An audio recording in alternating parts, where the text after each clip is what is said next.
जय हिंद दोस्तों। SSC GD 2024 में जो एग्ज़ाम हुआ था उसकी 1 मार्च का सेकंड शिफ्ट का ये क्वेश्चन पेपर है। तो कुछ क्वेश्चन को मैं आज इस वीडियो में सॉल्व कराऊंगा, कुछ क्वेश्चन को अगले वीडियो में सॉल्व करा दूंगा। अगर आप एसएससी जीडी की तैयारी कर रहे हैं तो ये वीडियो आपके लिए बहुत ही इंपॉर्टेंट होने वाली है, या किसी भी एग्ज़ाम की तैयारी कर रहे हैं जिसमें अरिथमेटिक मैथ्स आता है उसके लिए बहुत ही इंपॉर्टेंट है। तो क्वेश्चन नंबर 1 से स्टार्ट करते हैं। क्वेश्चन नंबर 1 में कह रहा है हितेन अपनी कलम का मूल्य 28,875 रुपये अंकित करता है। अंकित करता है यानी मार्क प्राइस है। मार्क प्राइस है आपका 28,875। कह रहा है कि और कलम पर 20% की छूट देने के बाद भी वह 40% का लाभ अर्जित करता है, यानी 20% का डिस्काउंट देने के बाद भी 40% का प्रॉफिट हो रहा है। कलम का क्रय मूल्य कितना है, यानी सीपी निकालना है कलम का। तो जब भी डिस्काउंट और परसेंटेज दिया हो, प्रॉफिट या लॉस दो जो भी दिया हो, और एक मार्क प्राइस दिया हो, तो हमें एमपी अपॉन सीपी यानी एमपी और सीपी का रेशियो निकाल लेंगे। एमपी का रेशियो कैसे आएगा? एमपी का निकालने के लिए 100 में जो प्रॉफिट हो रहा है तो प्लस कर देंगे, लॉस हो रहा है तो माइनस कर देंगे। तो यहाँ पे प्रॉफिट हो रहा है 40% का, तो 100 में 40 प्लस करेंगे तो 140 हो जाएगा। और सीपी निकालेंगे, सीपी में क्या करेंगे कि 100 में से 20 माइनस करेंगे क्योंकि 20% का डिस्काउंट दे रहा है, तो 80 हो जाएगा। इसको डिवाइड करके छोटा करेंगे तो 7/4 हो जाएगा, यानी एमपी का रेशियो होगा 7, सीपी का रेशियो हो जाएगा 4। MP 7 unit, CP 4 unit. और चूँकि एमपी के एक्चुअल वैल्यू दे रखा है 28,875, तो एक यूनिट की वैल्यू अगर हम निकालेंगे तो 7 से डिवाइड करना पड़ेगा 28,875 को। तो डिवाइड करेंगे कितना आएगा? ये आएगा आपका 4125 रुपये। 4125 रुपये के बराबर आएगा एक यूनिट की वैल्यू। हमें से पूछा है कि क्रय मूल्य कितना होगा, यानी सीपी। सीपी का 4 यूनिट हमने निकाला है, तो 4 से मल्टीप्लाई कर देंगे 4125 में, तो आपका आंसर आ जाएगा 16,500, जो कि ऑप्शन डी में है। तो आई होप आपको समझ में आ गया होगा। क्वेश्चन नंबर 2 को सॉल्व करते हैं। इसमें कह रहा है कि 110, 11 और 220 के एलसीएम और एचसीएफ का अनुपात कितना होगा। तो एलसीएम निकालेंगे और एचसीएफ निकालेंगे, फिर दोनों का रेशियो निकाल देंगे। तो एलसीएम निकालते हैं जब भी हम, तो 3 नंबर हैं, 110 है, 11 है और 220 है। इन तीनों का अगर हम एलसीएम निकालें तो सबसे बड़ा वाला नंबर लेंगे 220। 220 में क्या करेंगे, 1 से मल्टीप्लाई करेंगे तो 220 आएगा। तो 220 को चेक करेंगे कि क्या ये दोनों इन 110 से और 11 से डिवाइड हो जा रहा है। अगर डिवाइड हो जा रहा है तो 220 ही आपका एलसीएम होगा। बड़ा वाला नंबर लेते हैं, उसमें 1 से मल्टीप्लाई करते हैं तो देखते हैं क्या डिवाइड हो रहा है बाकी के नंबरों से। अगर नहीं होता है तो फिर 2 से मल्टीप्लाई करते हैं, फिर भी नहीं होता फिर 3 से मल्टीप्लाई करते हैं, ऐसे ही चेक करते जाते हैं। तो ऐसे भी एलसीएम आप निकाल सकते हैं। तो 220 में मैंने 1 से मल्टीप्लाई किया तो 220 आ गया, जो कि ये 110 और 11 दोनों से डिवाइड हो जा रहा है, यानी 220 इसका एलसीएम हो जाएगा। आई होप इतना समझ में आ गया होगा। अगर आपको एचसीएफ निकालना है, एचसीएफ निकालना है तो एचसीएफ के लिए तो एक कॉमन लार्जेस्ट कॉमन फैक्टर ऐसे ही करके निकाल लेते हैं एचसीएफ। इसमें कोई बड़ी बात नहीं है। एचसीएफ निकालने के लिए यहाँ पे 10 आएगा, यहाँ पे 1 आएगा, यहाँ पे 20 आ जाएगा। अब 10, 1, 20 में कोई कॉमन नहीं आ रहा है तो 11 ही आपका एचसीएफ माना जाएगा। तो एचसीएफ आपका आ गया 11। 220 और 11 का अगर रेशियो निकालेंगे तो 11 1 कम 11 और 11 20 बार में जाएगा, तो 20:1 आपका आ जाएगा रेशियो, जो कि ऑप्शन सी में आपका दिया हुआ है।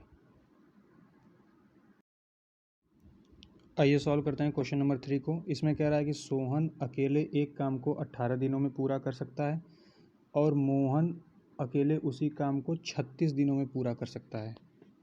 ठीक है। कह रहा है कि वे दोनों मिल के उसी काम को कितने दिनों में पूरा करेंगे। तो सोहन को अगर एस से ले लेते हैं तो वो 18 दिनों में पूरा कर रहा है। मोहन जो है उसी काम को 36 दिन में पूरा कर रहा है। तो दोनों का अगर एलसीएम लेंगे 18 और 36 का, तो आपका एलसीएम आ जाएगा 36। और अगर 36 को 36 से डिवाइड करेंगे तो मोहन की एफिशिएंसी आ जाएगी, यानी मोहन एक दिन में एक काम कर रहा है।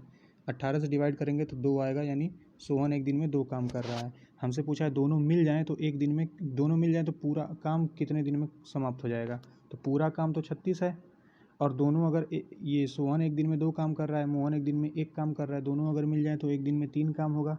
अगर एक दिन में 3 काम हो रहा है तो 36 काम करने में कितना समय लगेगा? 3 से इसको डिवाइड करेंगे तो आएगा 12, यानी 12 दिन आपका आंसर हो जाएगा। ऑप्शन ए आपका करेक्ट हो जाएगा। क्वेश्चन नंबर 4 पे आते हैं। इसमें कह रहा है यदि 4t = 3v = 12s है तो t:v:s का मान कितना होगा, यानी रेशियो निकालना है। तो 4t = 3v है, तो पहले इसको सॉल्व कर लेते हैं। t/v कितना आ जाएगा? 4/3 आ जाएगा। और कह रहा है कि 3v = 12s है, तो v अपॉन एस कितना आ जाएगा, 2/3 आ जाएगा। यहाँ पे v 4 है, यहाँ पे v 2 है, तो v को इक्वल करने के लिए यहाँ पे 2 से ऊपर मल्टीप्लाई कर देंगे। 2 से ऊपर किया इसलिए 2 से नीचे भी करेंगे, तो v अपॉन एस का जो नया रेशियो आएगा वो आएगा 4/6। यानी v का रेशियो यहाँ पे 4 हो गया, यहाँ पर भी 4 हो गया। अब यहाँ पे इक्वल हो गया है, तो t जो है T/v/s, इन तीनों का रेशियो जो आ गया 3/4/6, ये होगा आपका आंसर। TVS 3 4 6, जो कि ऑप्शन बी होगा। ऑप्शन बी यहाँ पे 6 होगा, रेशियो में गड़बड़ी हो गई है, मतलब ऑप्शन में गलती लिखा गया है। ऑप्शन बी आपका करेक्ट होगा, 3 4 6 आपका आंसर होगा TVS का रेशियो। क्वेश्चन नंबर 5 में आते हैं। इसमें सिंप्लीफिकेशन करना है। 540 - 270 डिवाइडेड बाई 5 + 34 × 2। तो पहले बोर्ड मास का यूज़ करेंगे, यानी पहले डिवाइड करेंगे। तो 270 डिवाइडेड बाई 5 है, तो यहाँ से 270 को 5 से डिवाइड करेंगे तो आपका आएगा 54, जो कि माइनस में, और 540 इधर लिख देंगे। प्लस 34 है और गुणे 2 है। तो अब आता है मल्टीप्लिकेशन वाला नंबर, तो यहाँ पे मल्टीप्लाई कर देंगे। प्लस 54 है, माइनस यहाँ पे 540 है। अब 540 प्लस में है, 68 भी प्लस में है, तो इसको पहले ऐड कर देंगे तो हमारा आएगा 608, और 54 माइनस कर देंगे क्योंकि माइनस में है। इसको माइनस करेंगे तो आपका आएगा 4 5 और 5, 554 आपका आंसर हो जाएगा। ऑप्शन ए आपका करेक्ट हो जाएगा। क्वेश्चन नंबर 6 में आते हैं। इसमें कह रहा है 980 में से क्या घटाया जाए कि प्राप्त संख्या 1350 के 40% के बराबर हो जाए। यानी पहले 1350 का 40% निकाल लेते हैं। तो 40% का फ्रैक्शन जो होता है वो 2/5 होता है, ये आपको याद रखना पड़ेगा। क्वेश्चन में बहुत बार आता है क्वेश्चन में। तो 40% का फ्रैक्शन हो गया 2/5, यानी 1350 का अगर 2/5 से मल्टीप्लाई करते हैं तो कितना आएगा, 5 से इसको डिवाइड करेंगे, 270 गुणे 2, यानी आ जाएगा आपका 540। यानी 1350 का जो आया है 40%, वो 540 आ रहा है। तो कह रहा है 980 में से क्या घटाया जाए कि 540 आ जाए। तो 980 में से घटा के चेक कर लेते हैं, जो आएगा वही घटाना पड़ेगा। तो 440 आएगा घटाने पे, 440। यानी 980 में से अगर 440 घटाएंगे तो 540 आ जाएगा। 440 आपका आंसर हो जाएगा। ऑप्शन बी आपका करेक्ट हो जाएगा। आइए सॉल्व करते हैं क्वेश्चन नंबर 7 को। इसमें कह रहा है कि ए, बी और सी अकेले अकेले तौर पर एक काम को क्रमशः 10, 12 और 15 दिनों में कर सकते हैं। तो उन तीनों ने एक साथ काम शुरू किया, लेकिन बी ने काम पूरा होने से 3 दिन पहले ही काम छोड़ दिया। काम कितने दिनों में पूरा हुआ। तो यानी ए है, बी है, सी है, 3 आदमी हैं। ए जो है 10 दिन में कोई काम ख़त्म कर दे रहा है। बी 12 दिन में कोई काम ख़त्म कर दे रहा है। सी जो है 15 दिन में कोई काम ख़त्म कर दे रहा है। तीनों का अगर एलसीएम ले लें हम तो आएगा 60। एलसीएम लेना मैंने आपको बताया ही था पिछले वीडियो में, कैसे लेंगे, बड़े वाले नंबर का मल्टीपल निकालेंगे। 15 एकम 15 करेंगे तो क्या 15 इन दोनों से डिवाइड होगा, नहीं होगा।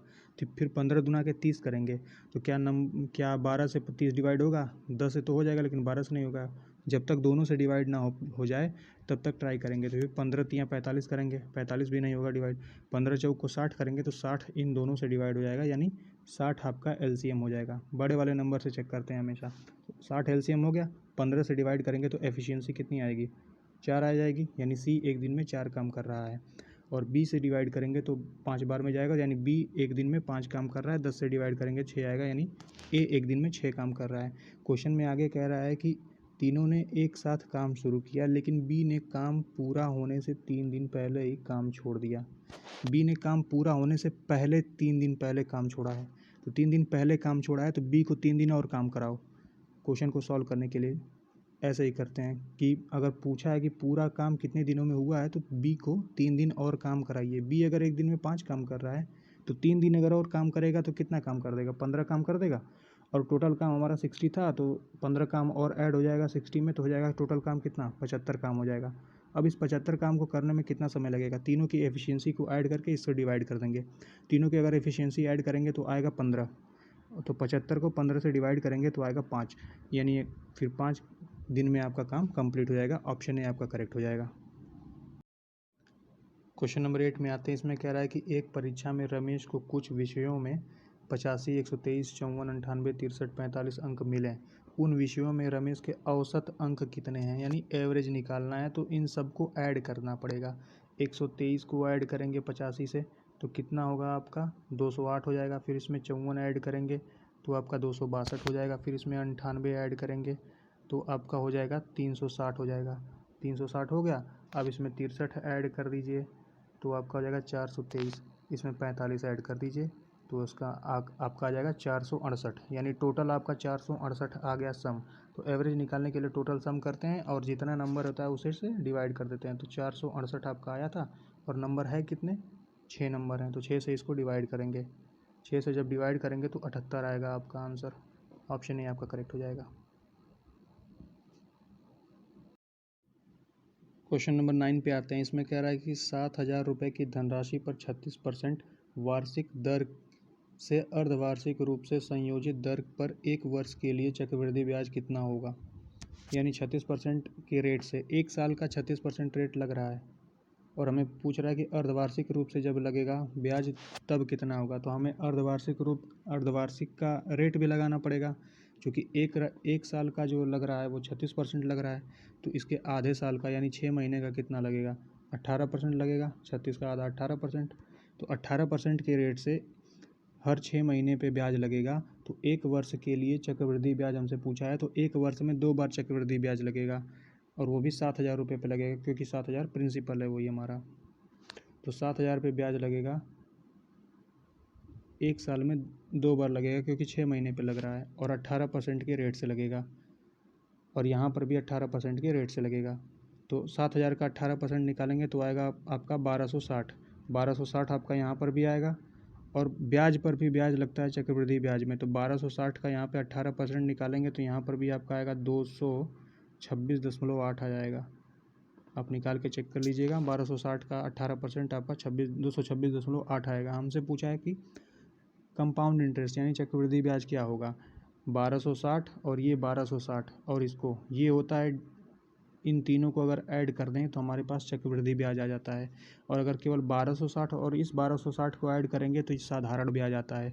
ये जो होता है 226.8 जो आया है, 226.8 जो आया है ये हमारा सिंपल इंटरेस्ट यानी साधारण ब्याज आया है। और इन तीनों को जब ऐड कर देंगे तो हमारा टोटल कंपाउंड इंटरेस्ट आ जाएगा। इन जब तीनों को ऐड करेंगे तो आपका आंसर आ जाएगा 2746.8। ये आपका आंसर होगा। ऑप्शन सी आपका करेक्ट हो जाएगा। अब आते हैं क्वेश्चन नंबर 10 पे। इसमें कह रहा है कि एक गोले की त्रिज्या 4.2 सेंटीमीटर है। गोले का कुल पृष्ठीय क्षेत्रफल कितना है। गोला यानी स्फीयर का जो रेडियस है 4.2 सेंटीमीटर दे रखा है। तो स्फीयर का पृष्ठीय क्षेत्रफल यानी टोटल सरफेस एरिया हमसे पूछा है। तो टोटल सरफेस एरिया स्फीयर का जो होता है वो 4 पाई r स्क्वायर होता है। तो इसी फॉर्मूले पे हम रख देंगे और आ जाएगा आंसर।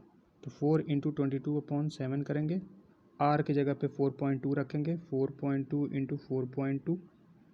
और अगर 4.2 का अगर हम पॉइंट हटाना चाहें तो नीचे 100 से मल्टीप्लाई करना पड़ेगा, तो ऊपर का पॉइंट हट जाएगा, क्योंकि ऊपर भी 100 से मल्टीप्लाई करेंगे तो पॉइंट हट जाएगा। तो पॉइंट हट जाएगा तो होगा कितना, 42 इंटू 42 हो जाएगा ऊपर, 42 इंटू 42। 7 से डिवाइड करेंगे 6 हो जाएगा और ऊपर का सभी को मल्टीप्लाई करेंगे, ये हो जाएगा 88।